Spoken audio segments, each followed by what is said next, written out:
Donc, en utilisant, c'est-à-dire j'ai adopté ce tableau-là. Donc ici, la première colonne, c'est le nombre de solutions, de toutes les solutions. La deuxième, c'est le nombre, la somme totale de tous les retours en arrière durant l'exécution, bien sûr, en variant les heuristiques. La quatrième colonne, c'est le nombre de retours en arrière par solution. Donc ici, on a la liste des retours en arrière.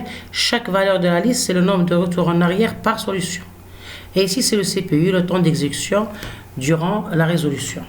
Un deuxième tableau, la même chose, mais avec l'heuristique value méthode, le choix de la valeur de la variable. Et j'ai fait des comparaisons. Bien.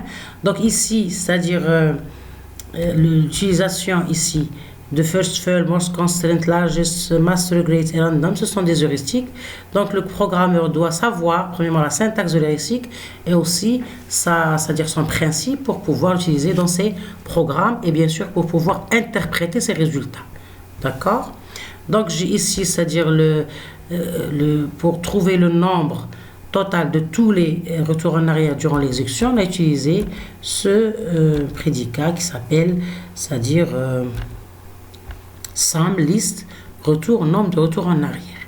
Pour trouver le nombre de solutions pour la deuxième colonne, la deuxième colonne, c'est on a utilisé le prédicat length, retour, nombre de solutions. La longueur length, c'est la longueur de la liste où se trouvent les différents nombres de solutions, nombre de retours en arrière. Et puis pour find all, pour trouver toutes les solutions. Bien. Donc on va revenir à notre programme. Et on va utiliser la première notion. On va utiliser, faire une copie-coller ici pour ne pas perdre du temps dans l'écriture. Bien, donc je vais utiliser le find all et le sum list et le length retour pour trouver les différents, c'est-à-dire connaissances sur mon programme. Bon, vous voyez, donc find all, il a trouvé un nombre de retours en arrière égal à 1645. D'accord? 1645, c'est-à-dire, ici 1645, c'est-à-dire le nombre de retours en arrière. Ici, il a utilisé ce sum list retour. Donc, ici, la liste retour qui a été prise comme troisième paramètre ou bien troisième argument du prédicat find all, elle a fait une unification entre B, qui est le nombre de retours en arrière, et entre la liste retour. Donc, une liste retour qui va, après chaque solution, il va stocker le nombre de retours en arrière dans la liste que j'ai appelé retour. Avec l'argument ou bien le prédicat sum list, il va sommer tous les retours en arrière de la liste retour pour avoir le nombre total de retours en arrière. Donc, elle a trouvé 1645. Et vous voyez que la liste retour, elle contient les retours en arrière par solution. Donc, pour la première solution, on a fait 15 retours en arrière. La deuxième, on a fait 39 retours en arrière, etc. Et ainsi de suite jusqu'à la 9e solution parce qu'on a 9 variables. Et ici, il a trouvé le nombre de solutions. Comment? Bien sûr, avec le length, retour, nombre de solutions. Il a pris la liste où se trouvent les différents nombres de retours en arrière par solution. Il a additionné pour trouver le nombre de solutions. Vous voyez? Donc ici, on a 9 solutions. Dans chaque solution, on a fait un certain nombre de retours en arrière. Donc dans la première, on a fait 15, la deuxième 39, la troisième 61, etc. Vous voyez, bien sûr ici en utilisant une heuristique qui est value méthode random. C'est une méthode pour choisir les valeurs d'une façon, c'est-à-dire aléatoire. Donc on va changer ici la valeur de V dans le choix de la variable. On va faire maintenant, par exemple, on va voir ici, je vais me rappeler des noms des valeurs que peut prendre V dans l'heuristique value méthode. Je vais prendre par exemple bounce, d'accord? Non, pas bounce, pas middle, d'accord? Middle pour voir, c'est plus intéressant. Donc c'est middle, c'est-à-dire le milieu du domaine de variable, et je vais voir si ça va changer. Vous voyez, donc ici il y avait 1645 retours en arrière, ici il y a 1636. Pour le nombre de solutions, ça ne change pas. Le nombre il est fixe parce que c'est le même nombre de solutions qui existent. C'est le fait de voir c'est-à-dire combien de temps on va faire pour trouver ces 8 solutions et combien, c'est-à-dire d'opérations qu'on va faire pour cela. Donc c'est pour ça qu'on injecte des heuristiques pour diminuer le nombre d'opérations à effectuer, le nombre c'est-à-dire de coûts sur le plan, bien sûr, temps d'exécution. Donc ici, vous voyez que pour la première solution, on a fait 15 retours en arrière. Ici, on a fait 11.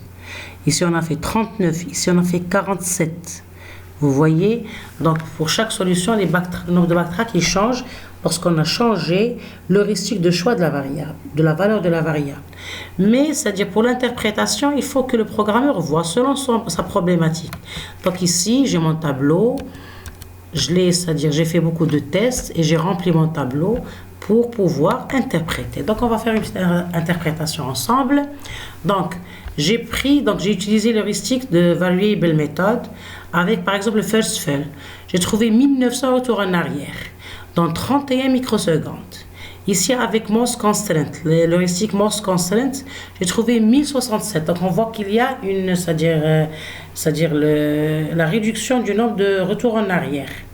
Donc avec 16 c'est-à-dire M secondes de CPU. Donc vous voyez, mais ici par exemple, vous voyez ici, on a fait 1132 avec 46.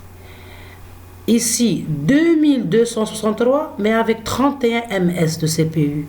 Donc ça ne veut rien dire. Le fait de faire moins de backtrack, ça veut dire qu'on a moins de CPU. Pourquoi? Parce que le backtrack, ça, on fait beaucoup de solutions, beaucoup de retours en arrière. Mais dans chaque retour en arrière, il y a des calculs à faire. Donc, il faut, c'est-à-dire voir comment s'arranger entre le nombre de retours en arrière et le CPU pour choisir, c'est-à-dire l'heuristique qui a amélioré les résultats. Vous voyez bien. La même chose pour ici, pour l'heuristique value méthode. Donc, vous voyez ici que lorsqu'on a choisi le min ou bien le max, on a trouvé le même nombre de retours en arrière. D'accord? Et pour le middle, on a trouvé 1636. Avec les nombres des backtracks pour chaque solution, il est différent. Ici, on a 49, ici, c'est 11. Et pour le choix aléatoire, on a fait 2347 retours en arrière.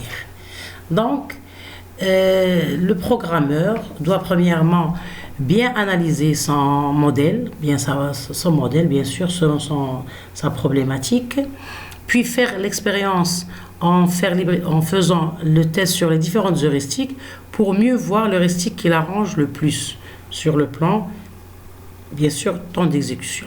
Et il faut bien sûr considérer les caractéristiques de la machine utilisée pour mieux voir, surtout sur le temps CPU, sur le temps d'exécution, parce que chaque machine a ses caractéristiques techniques sur le plan fréquence, le mégahertz, sur le plan, c'est-à-dire le processeur, c'est-à-dire les caractéristiques du processeur, et aussi sur le plan l'espace ou bien la capacité de la RAM.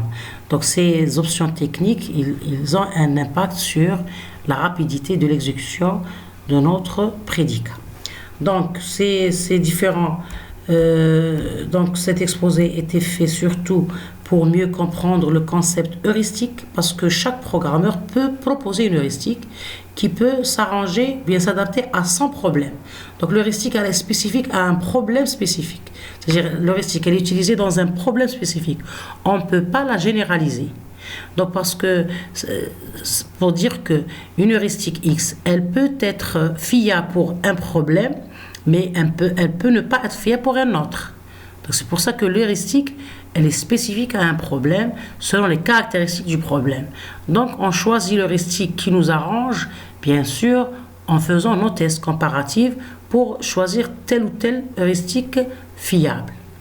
Donc je vous remercie pour votre attention, et ici on doit, c'est-à-dire terminer l'interprétation de nos résultats. Donc on doit écrire un rapport c'est-à-dire qui interprète ces résultats pour donner une solution. Donc on doit le présenter d'une façon plus détaillée en écrivant le programme du carré magique d'une façon générale. Donc je vais c'est-à-dire je vais vous présenter une nouvelle vidéo avec un programme du carré magique, mais en généralisant l'exercice, c'est-à-dire ou bien